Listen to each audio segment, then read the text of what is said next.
Hello everyone, good morning. Welcome to Pattern a Day. I'm David Getson as we continue our journey through Christopher Alexander et al.'s pattern language, and today, number 10, Magic of the City. Ooh. So, Magic of the City is something that I think we really need today. A lot of people, it's become fashionable to say, get out of cities. I think that's a naive quitter's solution. No. What happens? What happens if you apply Immanuel Kant's categorical imperative to that? A very important, very useful ethical solution, which is he was looking up at the Kölner Dom, at the cathedral in Cologne, and he was thinking about how does one test if something is truly ethical, truly moral. Staring up at the steeple, he came up with the inspiration, fell into Kant's head, take it to the universal. What if everyone was doing it?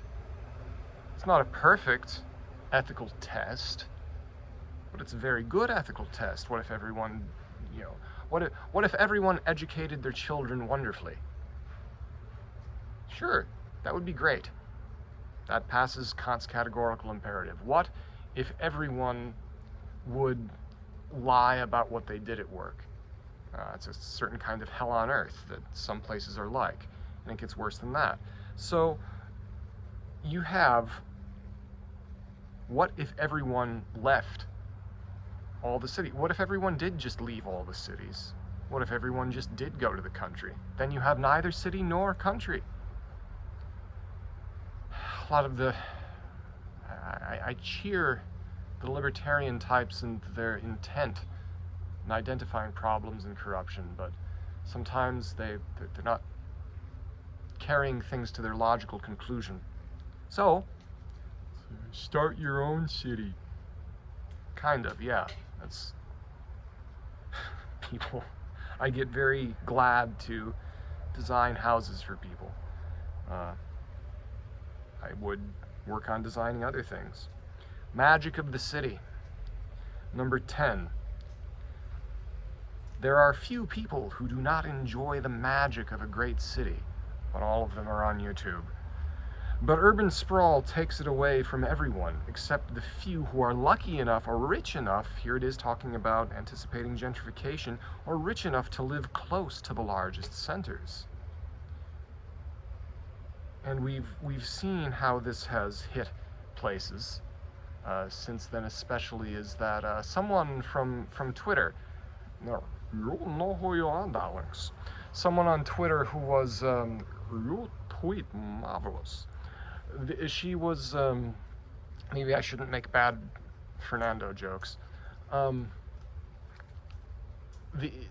She's sometimes spends time in New Orleans, and was mentioning about how it was sad that post-Katrina, the French Quarter has become gentrified.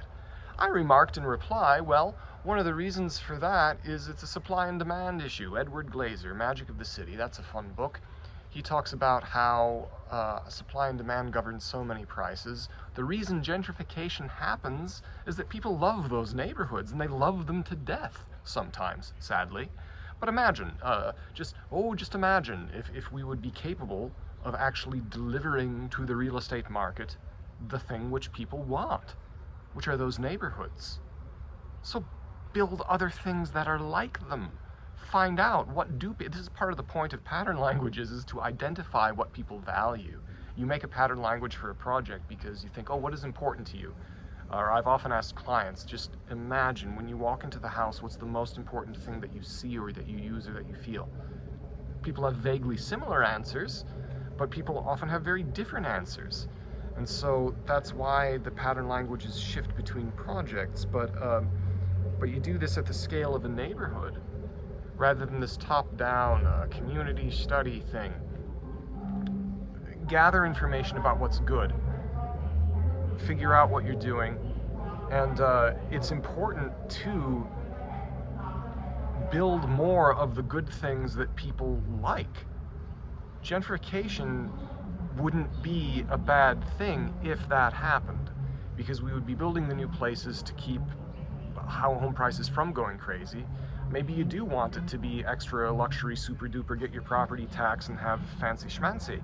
That can be perfectly fine for people who want a very, very nice, beautiful place. And imagine in those nice, beautiful places, maybe they have this an amazing opera house, you know?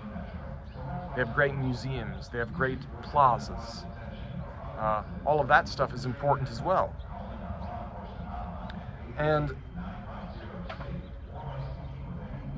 what you have, bilingualness, hopefully that's part of the charm of this channel. But the urban sprawl takes away from everyone except the few who are lucky enough or rich enough to live closest to the largest centers. And even then, you can see in a place like what hopefully used to be happening. What used to be happening with Los Angeles is that you had this center that would be dead. I don't think that's exactly the case anymore. There are obviously the huge problems, but they're opening subway stations just a few months ago. That little announcement back there, that used to be the L line, it became the A line. They opened, I believe, 3 new subway stations downtown. As Jane Jacobs talked about, you get eyes on the street, you get more people walking around. You have more people who want the homeless people to get off the streets and into help. So that's what's needed. And that's important for a critical mass, to enforce the laws, and so forth. So, to prioritize getting this situation straightened. I've rambled long enough in this one. Therefore, put the magic of the city within reach of everyone in a metropolitan area. Again, this is the theme of polynucleation, not just one nucleus, polynucleus, things not spread out into mush, but a constellation. Yes, that's a good description, a constellation of attractions in this case. Put the magic of the city within reach of everyone in a metropolitan area. Do this by means of collective regional policies which restrict the growth of what are those, you know? That's the adaptation. Which restrict the growth of downtown areas so strongly that no one downtown can grow to serve more than 300,000 people. I think that's backwards. With this population base, the downtowns, there's a typo in pattern language, the down, towns, will be between 2 and 9 miles apart. Okay. You can see how that's expressed in Chicago. You can see how that's expressed in Los Angeles.